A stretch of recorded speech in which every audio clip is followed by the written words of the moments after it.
think we're going to start with a video, right? Do I do that, or?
So that, folks, is what we're trying and hoping to bring to the city of Detroit and to the state of Michigan.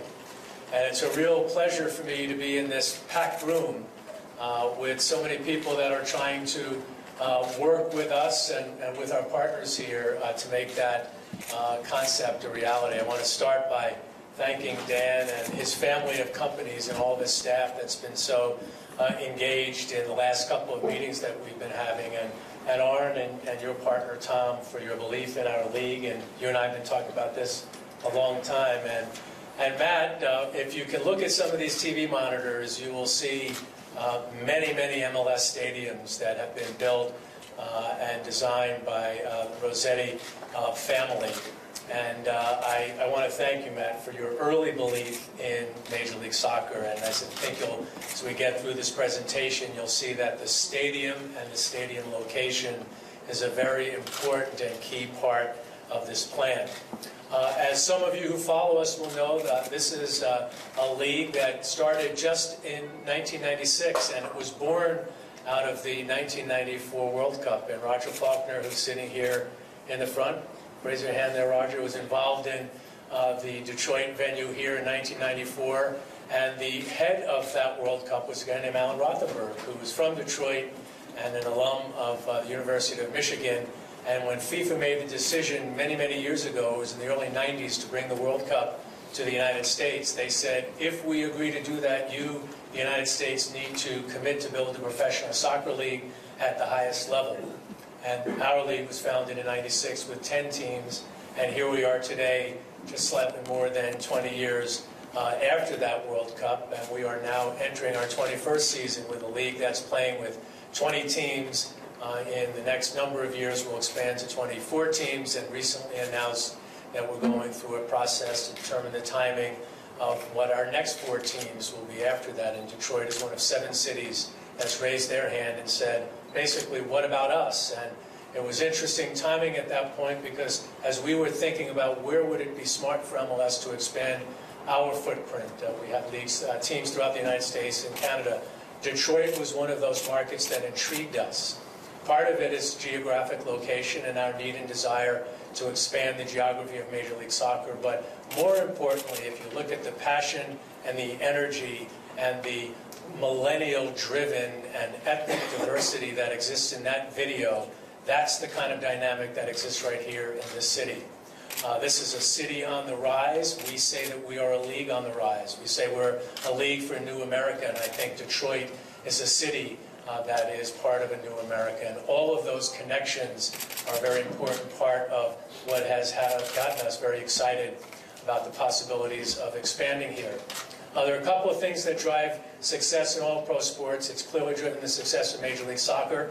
It starts with great owners, and we've got a very passionate and engaged ownership group, and we feel we've got a terrific ownership group that's come together here. It's almost unprecedented to get two professional sports teams from different cities to come together and be part of bringing a Major League Soccer team to an important market. And it also starts, very, very importantly, with fans. And our fan base has grown dramatically over the last 2 decades, driven by all these changes that are going on in our country and driven very much by the generations of kids that have played soccer as youth, and now they're growing up, and many millennials are part of that group, and they're now influencers, they're decision makers, they've gone and played at higher levels, and all of them now are coming back to cities like Detroit and are trying to start their lives in a very energized environment, and they want to have a great professional top division soccer team to be able to celebrate that will marry those connections that they have. And then, very importantly, it requires great facilities. When MLS was founded, we thought we would be playing our games in football stadiums as counter-seasonal programming. We realized very early on that we need to have our own homes. Soccer fans are very passionate. They want to celebrate differently than they do in other leagues. These teams and their stadiums are deeply embedded in the community. We are a sport that came up out of the community with grassroots family support in a very international way. And that support and community engagement needs to have a home. And the home that we are really excited about is the jail site. I was here very quietly last month, and as we were touring around the city, Dan and his group said, this is really the gateway to our city. And they're thinking of putting a jail, finishing the jail project, and we said, what a great place for a soccer stadium. The contiguous nature, and folks will talk about that in more detail, of that site with all the other pro sports facilities is really exciting to us. And we had a meeting earlier today that the folks will talk about, and we're very intrigued by what the possibilities can be with that.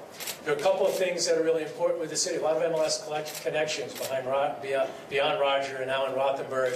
Many, many players, including current Fox broadcaster Alexi Lalas, have come from the environment. We've got 7 MLS players who are from the state of Michigan, many of them from Detroit. And there's been a lot of success with some of these lower division clubs. And I want to say about both of those teams, I think aren't articulated well. Detroit City FC is doing a great job. The Bucks have done a great job, and I've known Dan even way before we were thinking about coming to this market. And I really admire what both of those teams have done. We're very committed to figure out the right way to integrate with them so that the soccer pyramid can be strong from bottom to top, and we'll get a chance to talk about that. We've got a lot of work to do to see whether this can be a reality, but every great journey starts with a first step. This is our first step in that journey. We hope it ends with one of the MLS teams that need to come between now and 2020 or 2022. We hope that team can be in the city of Detroit. So thanks very much for having me. It's been a great day so far.